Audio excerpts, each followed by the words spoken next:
Vous regardez New World Info, bonsoir. Merci de nous rejoindre dans Décryptage de ce lundi 30 juin. L'annonce était très attendue sur le continent africain. Le 27 juin 2025, la République démocratique du Congo et le Rwanda ont enfin signé un accord de paix à Washington sous l'égide des États-Unis. Cet accord vise à mettre fin au conflit qui ravage l'est de la RDC où le Rwanda a été accusé de soutenir des groupes armés. L'accord a été négocié avec l'aide des États-Unis et du Qatar, mais également celle de l'Union africaine conduite par le Togo. Mamadou Diouf, bonsoir et bienvenue. Merci. Bonsoir Charlotte. C'est un accord qui représente une étape importante vers la paix dans la région des Grands Lacs. Mais cet accord signé porte-t-il véritablement de grands espoirs, notamment pour les Congolais? Oui, c'est un accord qui porte des espoirs et qu'il faut approuver, même s'il y a des choses à critiquer dedans. Il faut se féliciter de l'accord, principalement pour le fait que cet accord pourra, on l'espère, permettre qu'il y ait moins de morts, qu'il y ait moins de désastres humains. Parce qu'on est dans une zone en guerre depuis 30 ans, avec des populations régulièrement déplacées, avec des morts, avec des blessés. Rien que pour arrêter cela, il y a de quoi saluer cet accord. Maintenant, il ne faut pas se mettre dans de l'illusion. Ici, c'est la Pax Americana.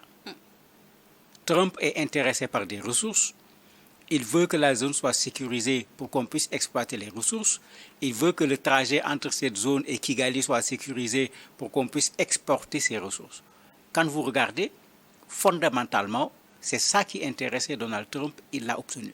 Bien sûr, il y a le côté chaud, puisqu'il veut obtenir le prix Nobel de la paix. J'espère qu'on ne va pas le lui donner. Est-ce que là, pensez-vous qu'il y a eu également un nouveau deal à la Trump?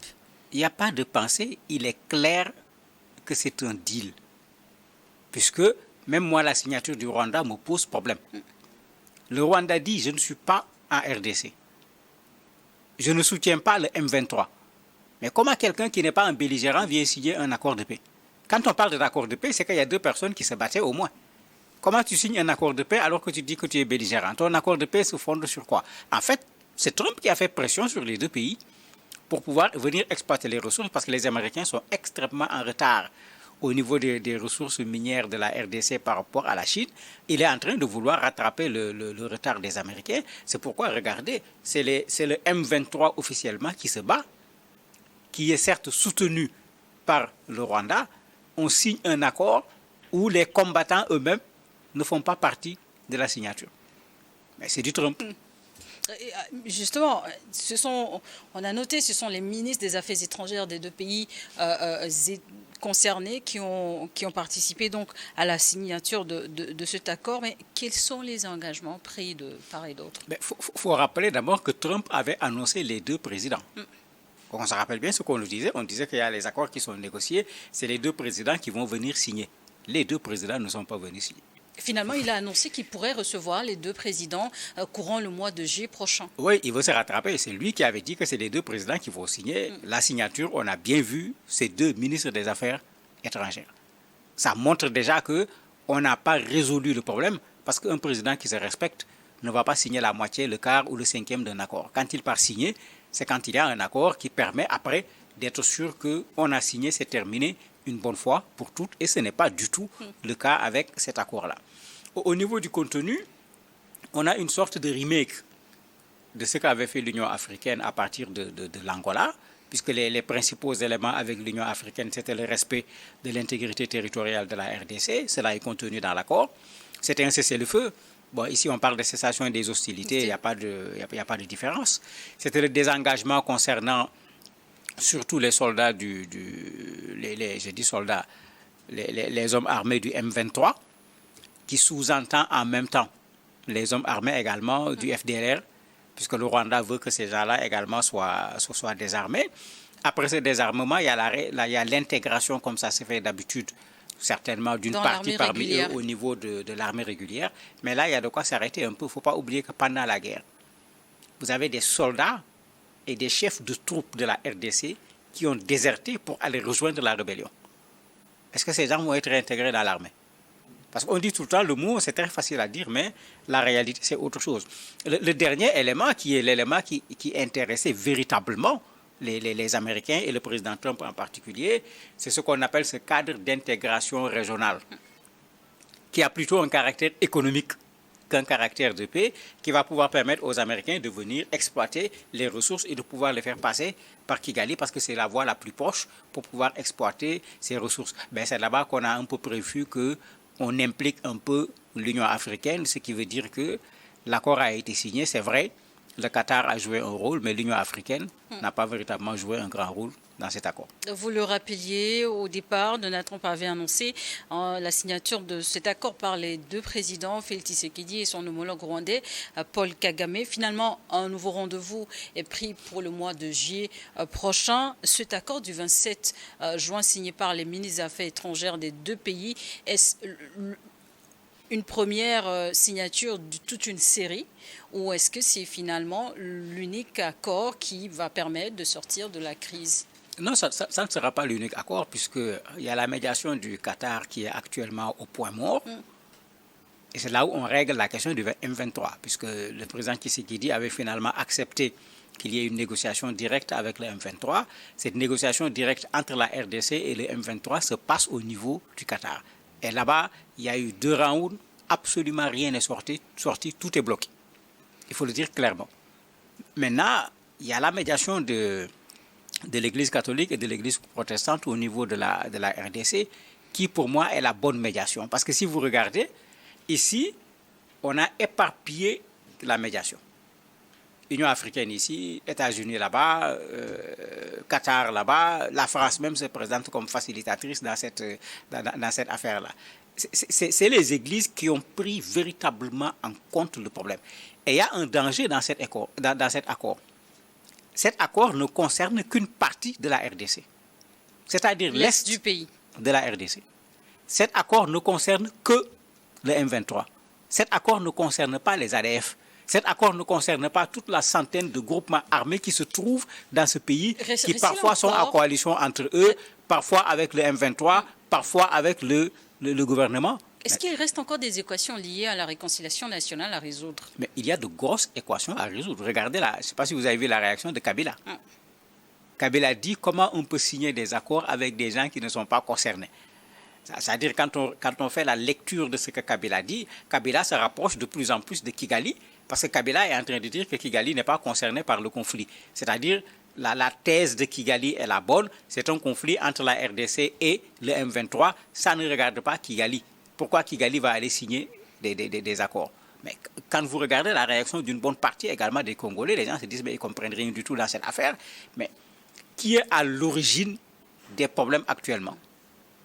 C'est bel et bien le M23. Mais comment on peut parler d'accord? On voit le président américain qui sourit, on voit les ministres des Affaires étrangères qui se serrent la main chaudement, alors que ceux qui se battent sur le terrain, le M23, ne sont pas là. Alors que c'est eux qui occupent Goma, c'est eux qui occupent Bukavu, plus d'autres espaces dans la zone. Justement, dans l'Est de la RDC, le conflit dure depuis plus de 30 ans. Les signatures ont commencé par là. C'était l'urgence à régler? Non, pour moi, ce n'était pas l'urgence. L'urgence, c'est un cessez-le-feu. Parce que ce que signifie un cessez-le-feu, c'est qu'on est sûr qu'à partir de telle date, à telle heure, les combats cessent. Il ne faut pas oublier qu'on négocie, on signe des accords, mais de temps en temps, les combats continuent. Depuis que les deux présidents se sont rencontrés au Qatar, depuis la rencontre au niveau des États-Unis des ministres, parce que ce n'est pas la première fois, sur le terrain, de temps en temps, les combats continuent. Mais ça veut dire que sur le terrain, c'est comme si ce qui se passe, j'allais dire de façon diplomatique, n'a absolument rien à voir avec ce qui se passe de façon militaire. Alors que quand on négocie, c'est les deux éléments qui doivent aller ensemble. De sorte que le bras politique, si on peut l'appeler ainsi, quand il négocie, quand il signe un accord, le bras militaire respecte l'accord qui a été signé. Mais ce n'est pas le cas pour le moment. On n'est pas sûr que cet accord ne parle pas de cessez-le-feu, parce que quand on dit cessez-le-feu, comme je l'ai dit tout à l'heure, on précise à quel moment ça commence. Il n'y a rien de cela dans l'accord, ce n'est pas précis du tout. On parle certes de cessation des hostilités, mais aucun délai n'est donné pour cette cessation. Le président américain, pour le moment, s'est félicité surtout d'être parvenu à un accord. Vous disiez que cet accord conclu, peut-être en premier d'une longue série d'accords à conclure encore à l'avenir. Existait dans ce contexte des risques d'une reprise des armes? Mais bien sûr, tant que le M23 n'a pas signé, rien n'est réglé. Et le M23 ne signera pas facilement parce que le M23 se retrouve aujourd'hui dans une position avantageuse par rapport à la RDC. Dans les accords, il est clair qu'il doit y avoir la sortie des soldats du Rwanda de la RDC. Ce n'est pas écrit clairement sur l'accord américain, mais c'est sous-entendu, puisque le Rwanda n'a jamais accepté qu'il a des soldats dans cette affaire-là. Mais là où on parle de désengagement en utilisant un terme global, il y a cela à l'intérieur. Mais avant que le Rwanda ne se retire, c'est le M23 qui est le véritable problème, encore une fois. Même si le Rwanda se retire, si le M23 ne dépose pas les armes, mais l'accord sert à quoi? Mais à absolument rien. Même les Américains qui veulent exploiter les mines, s'ils veulent le faire en toute sécurité, ils ne pourront pas le faire en toute sécurité. Parce que le M23 a mis la barre très haute. Ils ne veulent pas quitter, comme on leur demande, aller intégrer l'armée et puis laisser la RDC gérer cette zone. Ils proposent au moins une co-gestion de cet espace avec le gouvernement de la RDC, ce qui bien sûr est une insulte par rapport au pouvoir de Kinshasa. Et comment préserver dans ce contexte les acquis à venir de cet accord signé à Washington? On se rappelle déjà de cet accord de Pretoria en 2002 qui n'avait pas abouti. Mais je me dis que la pression qui a été exercée sur Kigali et sur Kinshasa pour les obliger à signer cet accord pour l'intérêt des Américains, si la même pression est exercée à nouveau sur Kigali, sur le M23 et sur Kinshasa, au niveau du Qatar, il y aura également des accords qui vont être signés à Doha. Pour qu'il soit clair que ceux qui se battent, c'est-à-dire le gouvernement de la RDC et le M23, ont signé un accord. C'est à partir de ce moment qu'on peut espérer d'abord avoir un cessez-le-feu et pendant ce cessez-le-feu, aller dans des négociations pour voir qu'est-ce qui va être fait. Est-ce que ces gens vont être intégrés à nouveau dans l'armée? Mais les militaires de la RDC sont contre et ils ont raison. Parce que régulièrement... Cela reste maintenant à respecter les clauses de cet accord conclu. Mais le problème, ça va être compliqué à respecter parce que régulièrement, ceux-là qui ont été intégrés dans l'armée, quand une rébellion se réveille, c'est eux qui vendent les armes aux rébellions, c'est eux qui donnent les informations à la rébellion, ou bien comme l'exemple que j'ai donné tout à l'heure, c'est un chef de toute une unité qui est allé rejoindre les rebelles et ce qu'il donne comme argument, c'est que ceux qui se battent de ce côté-là, lui aussi il avait été rebelle et ils s'étaient battus ensemble, donc lui il va aller les rejoindre. Et il a pris tout son régiment pour aller les rejoindre et laisser les populations civiles sans défense ni quoi que ce soit. Mais ça fait qu'au niveau de la RDC aussi, c'est facile de dire mettez-les dans l'armée, mais on les met comment? L'autre problème fondamental qu'on rencontre, les gens dans la rébellion se donnent des grades. Général, capitaine, commandant, alors que parfois ils ne savent ni lire ni écrire. Et quand ils viennent, ils veulent venir avec ses grades et ses galons. On ne peut pas rentrer dans l'armée comme ça. Et au lendemain de cet accord conclu à Washington, le samedi 21 juin, 6 groupes armés sont également parvenus à un accord de paix à Ituri. Qu'est-ce qu'il en est concrètement? C'est ce que je disais tout à l'heure. On a au minimum une centaine de groupes armés. Seulement 6 sont parvenus à un accord. Oui, c'est que la négociation, si on veut ramener la paix en RDC, pas au niveau de l'Est de la RDC, il faut négocier avec l'ensemble de ces groupes armés, puisqu'on est d'accord sur le principe de négocier avec les groupes armés. Le M23 est un groupe armé comme les autres. À partir du moment où on peut négocier avec le M23, on peut négocier avec ADF, on peut négocier avec ces 6 groupes de Ituri, comme cela a été fait, et ça a permis d'obtenir un accord. Et pour moi, ces accords sont importants. Ces populations souffrent. Il faut arrêter la souffrance de cette population, et ça passe par, au minimum, un cessez-le-feu pour que les gens respirent. Au mieux, un accord qui permet de dire que le problème est résolu une bonne fois pour toutes. Mais tant qu'on n'aura pas signé des accords avec l'ensemble de ces groupes, mais rien ne garantit que la paix va revenir, d'autant plus que, qu'on le rappelle, le M23 avait signé des accords également avec le gouvernement. Ce n'était pas Tshisekedi, c'était Kabila. Aujourd'hui, on est en train de parler encore de négociations avec le M23 et de signature d'un accord. Mais pour dire qu'en fait, si on ne règle pas le problème de fond, comme le disent les églises qui font cette médiation inclusive. Parce que quand ils parlent d'inclusive, c'est tous ces groupes rebelles qu'ils prennent en compte, mais c'est toute la vie politique également de la RDC qu'ils prennent en compte. Et c'est eux qui ont raison, parce que les mêmes causes vont produire à nouveau les mêmes effets, si on ne règle pas les causes. On peut sentir des efforts de part et d'autre, mais comment évaluer la sincérité de ces différents engagements pris ici et là? Mais c'est là le plus dur, parce que l'accord américain est un accord sous pression. Tout le monde le sait. Dans un accord sous pression, ce n'est même pas la peine de parler de sincérité. Les Américains voulaient une chose, ils l'ont obtenue. Trump même n'est pas content parce qu'il avait fixé la date, il avait dit que c'était en mi-juin. On a obtenu les accords en fin juin.